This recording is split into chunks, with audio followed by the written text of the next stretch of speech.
రాజా సింగ్ తెలంగాణ రాష్ట్ర రాజకీయాల్లో ఆయన ఒక సంచలనం అని చెప్పుకోవచ్చు. ముఖ్యంగా హిందూ ధర్మ పరిరక్షకుడుగా హిందువుల మీద ఎక్కడైనా దాడి జరిగినా, ఎక్కడ అవమానాలకు గురైనా కూడా, ఎక్కడ చిన్న సంఘటన జరిగినా కూడా అక్కడ వాలిపోయేటటువంటి నాయకుడు రాజా సింగ్.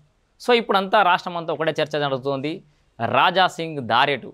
సో రాజా సింగ్ ఏదైనా వేరే పార్టీలకు పోతాడా, బీఆర్ఎస్లకు పోతాడా, కాంగ్రెస్లకు పోతాడా, కొత్త పార్టీ పెడతాడా, శివసేన పార్టీకి తీసుకొస్తాడా, ఆఖరికి తెలంగాణ రాష్ట్ర రాజకీయాలను వదిలేసి మరాఠా రాజకీయాల్లోకి పోతాడనే చర్చ కూడా జరుగుతుంది. అంత పెద్ద ఎత్తున సోషల్ మీడియాలో తిరుగుతుంది. ఇంకా కార్యకర్తలు చాలామంది రాజా సింగ్కు సపోర్ట్ చేస్తున్నటువంటి సందర్భం అయితే చూస్తున్నాం. ముఖ్యంగా నిన్న రాష్ట్ర అధ్యక్ష ఎన్నికకు సంబంధించి ఆ జరిగిన సంఘటన మీకు చెప్పి తర్వాత రాజా సింగ్ ఏం చేయబోతుండో చెప్తా. సో బీజేపీ రాష్ట్ర అధ్యక్ష పదవి కోసం రాజా సింగ్ కూడా పోటీ పడాలని నిర్ణయించుకున్నాడు. ధర్మపురి అరవింద్ ఎలాగనో, రఘునందరావు గారు, ఈటల రాజేందర్ గారు, డీకే అరుణ గారు, వీళ్ళందరితో పాటు ఆయన కూడా భారతీయ జనతా పార్టీ నాయకుడే.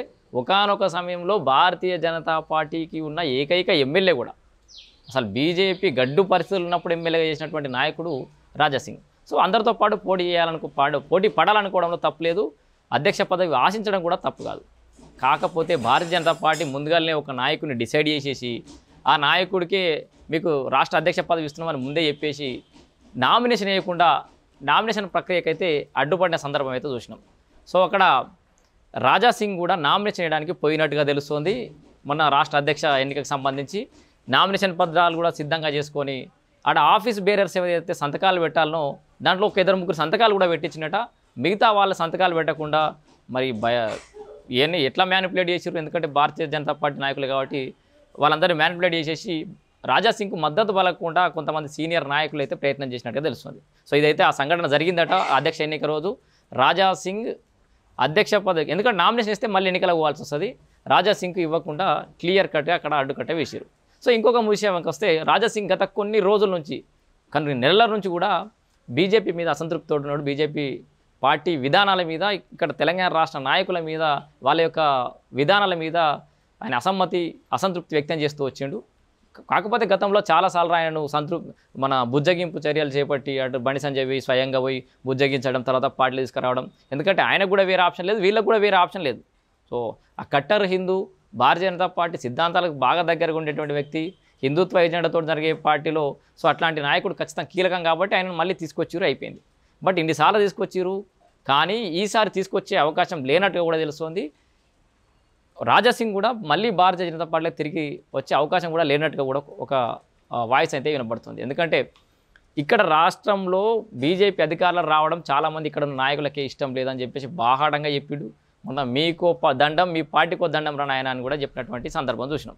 సో మరి అట్లాంటి కట్టర్ హిందూను భారతీయ జనతా పార్టీ వదులుకుంటుందా? రాజా సింగ్ వేరే ఏదైనా పార్టీలో పోయే అవకాశం ఉందా? టీడీపీ నుంచి వచ్చినప్పటికి కూడా ఇప్పుడు మళ్ళీ టీడీపీ ఇక్కడైతే నామరూపాలు లేకుండా పోయింది కాబట్టి అటు బీఆర్ఎస్లో పోయే అవకాశం లేదు, ఎందుకంటే బీఆర్ఎస్ను కూడా మొదటి నుంచి దాని వైఫల్యాన్ని ఎండగాడుతూ వచ్చిండు.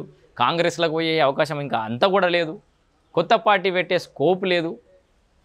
అటు శివసేన అని అంటున్నారు, శివసేన మరాఠా రాజకీయాల్లోకి పోతాడు అంటున్నారు.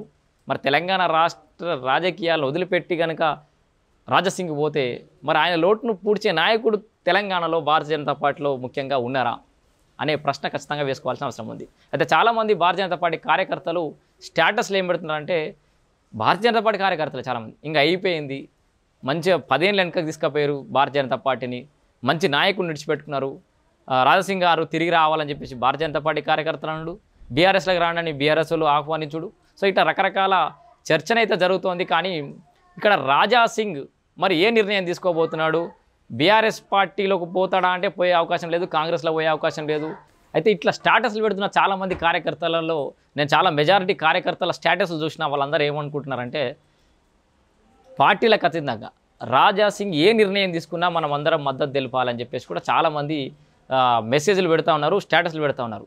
రాజా సింగ్ ఇప్పటి నుంచి ఏ నిర్ణయం తీసుకున్నా, ఏ పార్టీలోకి పోయినా, ఇండిపెండెంట్గా పోటీ చేసినా, ఏం చేసినా కూడా మన హిందువులందరం కూడా రాజా సింగ్కు మద్దతు పలకాలనే విధంగా అయితే అందరు స్టేటస్లు పెడుతున్నారు. అండ్ ఇది ఇప్పటిదాకా భారతీయ జనతా పార్టీ హిందూ ధర్మ పరిరక్షణ కోసం పనిచేస్తుందని మనం అనుకోవడం తప్పు. సో రాజకీయాలలోకి మతాలు గీతాలు ఏం లేవు అనే ఒక రియలైజేషన్కి రావడం, చాలామంది అట్లనే స్టేటస్లు పెడుతున్నారు. మతాలతో సంబంధం లేదు, మన హిందూ ధర్మ పరిరక్షణ కోసం పనిచేసే ఎవరికైనా కూడా మనం పట్టం కడదాం, అది ఏ పార్టీలో ఉన్నా సరే అనే కంక్లూజన్కు ఆ రియలైజేషన్కి అయితే చాలామంది పార్టీ నాయకులు, భారతీయ జనతా పార్టీ కార్యకర్తలు, శివసేన, ఆర్ఎస్ఎస్ వాటెవర్ వాళ్ళకి అనుబంధ సంస్థలు ఏబీవీపీ ఇంకేమున్నాయో వాళ్ళందరూ కూడా రాజా సింగ్కు మనం పార్టీలకు అతీతంగా, పరిస్థితులకు అతీతంగా ఆయనకు మద్దతు తెలపాలని చెప్పేసి అయితే వాళ్ళు స్టేటస్లు పెడుతున్న నేపథ్యంలో మరి రాజా సింగ్ భవిష్యత్తు ఎలా ఉండబోతోంది? రాజా సింగ్ లాంటి కార్యకర్తను వదులుకున్నటువంటి భారతీయ జనతా పార్టీ భవిష్యత్తు ఎలా ఉండబోతోంది? మరి అగ్రెసివ్ పాలిటిక్స్ అవసరం ఉన్న ఇట్లాంటి తరుణంలో, అగ్రెసివ్ పాలిటిక్స్ నడుస్తున్నటువంటి ఇట్లాంటి సిచ్యువేషన్లో మరి రామచంద్రరావు గారిని రాష్ట్ర అధ్యక్షుడు ఎన్నుకోవడంతో భారతీయ జనతా పార్టీ ముందుకు పోతుందా? ఆయన నిన్న ప్రమాణ స్వీకారంలో మాట్లాడుతూ నేను సౌమ్యుడిని కాదు, 100 సార్లు జైలు వేయచ్చిన నేనే ముక్కునటువంటి కాదని చెప్పేసి అగ్రెసివ్గా స్పీచ్ అయితే ఇచ్చినప్పటికీ మరి అదే ఊపు కార్యకర్తలలో కొనసాగే అవకాశం ఉందా? భారతీయ జనతా పార్టీ రాష్ట్రంలో భవిష్యత్తులో అధికారులకు వచ్చే అవకాశం కనబడుతుందా? కాంగ్రెస్ వాళ్ళు విమర్శిస్తున్నట్లుగా ఇది భారతీయ జనతా పార్టీ మరియు బీఆర్ఎస్ పార్టీ పొత్తులో భాగంగా తొలి అడుగు పడ్డదనుకోవచ్చా? సో మీ అభిప్రాయాల్ని కామెంట్ రూపంలో తెలియజేయండి. రాజా సింగ్ యొక్క నిర్ణయం మీద కూడా మీ అభిప్రాయాలు తెలియజేయండి.